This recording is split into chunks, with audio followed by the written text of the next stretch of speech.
Hello students, welcome back to my channel. Stay one step ahead. Today we are going to read a poem and the name of the poem is The Nightingale and the Glowworm. It's written by William Cowper. First we need to know about the poet. William Cowper was born on 26 November 1731 in Berkhamsted town in England. He was an English poet who used to write about everyday life and scenes of the English countryside. In 1733, he began to write religious hymns. Some of his popular hymns are The Spirit Breathes Upon the Word, What Various Hindrances We Meet. Some of his popular poems are The Task, The Negro's Complaint, Light Shining Out of Darkness.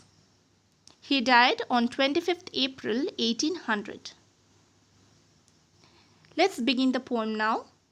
A nightingale that all day long had cheered the village with his song, nor yet at eve his note suspended, nor yet when eventide was ended, began to feel as well he might the keen demands of appetite. First we have the meanings. Cheered means gladdened, note suspended, stopped the song, eventide means evening, and appetite means to satisfy the desire for food, or we may also say hunger. So a nightingale had been singing all day long and cheered up the villagers with its melodious voice. Its song gave comfort and pleasure to the inhabitants of the nearby village. The bird went on singing tirelessly. He did not even stop during the evening time and continued until it was night, when he began to feel the pangs of hunger. The bird was in need of food to satisfy its hunger. The next few lines. When looking eagerly around, he spied far off upon the ground a something shining in the dark, and knew the glowworm by his spark. So, stooping down from hawthorn top, he thought to put him in his crop. Let's see the meanings first. Spied means to observe carefully. Stooping means to bend forward. Hawthorn, a small tree with thorns. And crop means here a pouch located in a bird's throat to store food. So now we see that the nightingale started looking around eagerly in search of food, and while doing so, he could see something shining in the dark upon the ground at a distance. By seeing its spark of light, the nightingale understood at once that it was a glowworm. He then bent down from the top of the hawthorn tree as he decided to make the worm his meal for the night. The worm, aware of his intent, harangued him thus right eloquent. Did you admire my lamp? Quoth he. As much as I your minstrelsy? You would abhor to do me wrong, as much as I to spoil your song. Intent means intention or purpose. Harangued means to speak to someone in such a way as if trying to convince him or her. Eloquent means to speak fluently or in an expressive manner. Quoth, said. Minstrelsy means singing, and abhor means dislike or hate.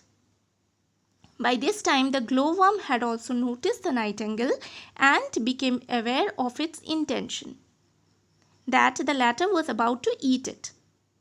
In an attempt to save its own life, the glowworm decided to speak to the nightingale in a fluent and convincing manner. It asked the bird whether it liked the way the body of the glowworm sparkled, and in addition to that, it also praised the bird's singing. The glowworm further added that it would never want to spoil the nightingale's song, so the bird should not do any harm to its glowing body either. For 'twas the self-same power divine taught you to sing and me to shine, that you with music, I with light, might beautify and cheer the night. So what the glowworm said?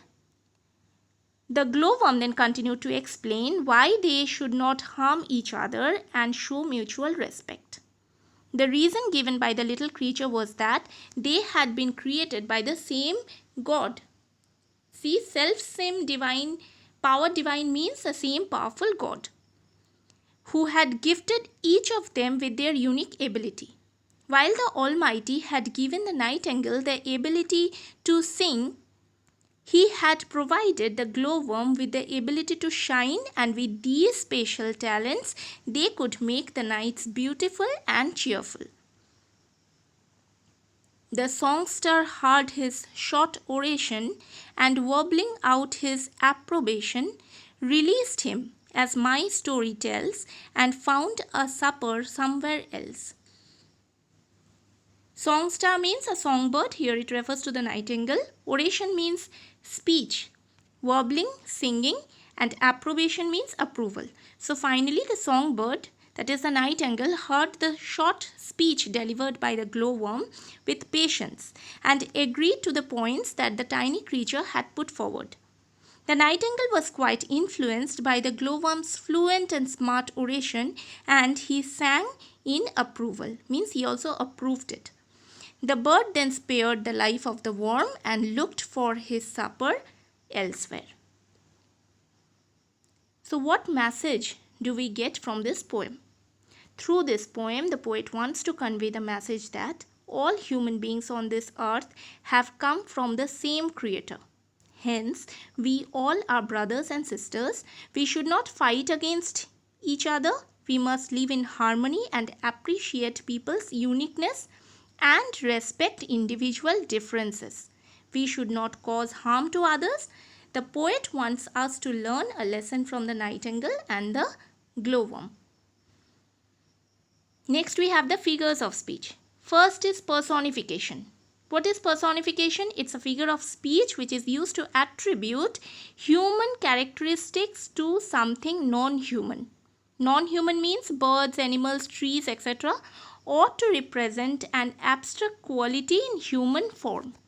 So in this poem, the nightingale and the glowworm, they have been personified. They have been presented as person. Anaphora, the repetition of a word or phrase at the beginning of successive clauses or sentences. See the sentences, the lines, nor yet at eve his note suspended, nor yet when eventide was ended. So both the lines begin with nor yet. So this is anaphora.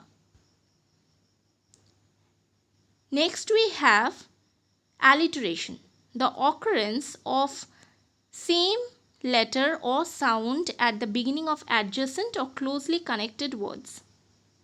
Nor yet when eventide was ended, E has been repeated. A something shining in the dark, S has been repeated. He thought to put him in his crop, H is repeated. Harangued him thus right eloquent, H is repeated. As much as I to spoil your song, S is repeated. Taught you to sing and me to shine. Again S is repeated in this line. So next we have the rhyme scheme. A rhyme scheme is a set of letters that represent the rhyming pattern of a poem. Two words are said to rhyme when they end with the same sounds. In this poem, we can see that the first line rhymes with the second line.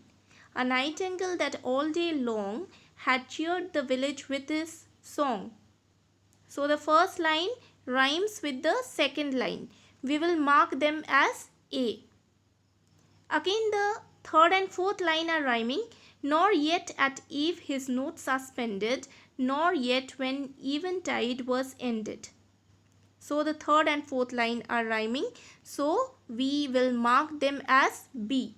And in this way it will continue. So the rhyme scheme of the poem is AA, BB, CC, DD, and it continues in this way. Now I hope the poem is clear to you all. Thanks for watching, and if you like the explanation, then don't forget to like it and share it with your friends.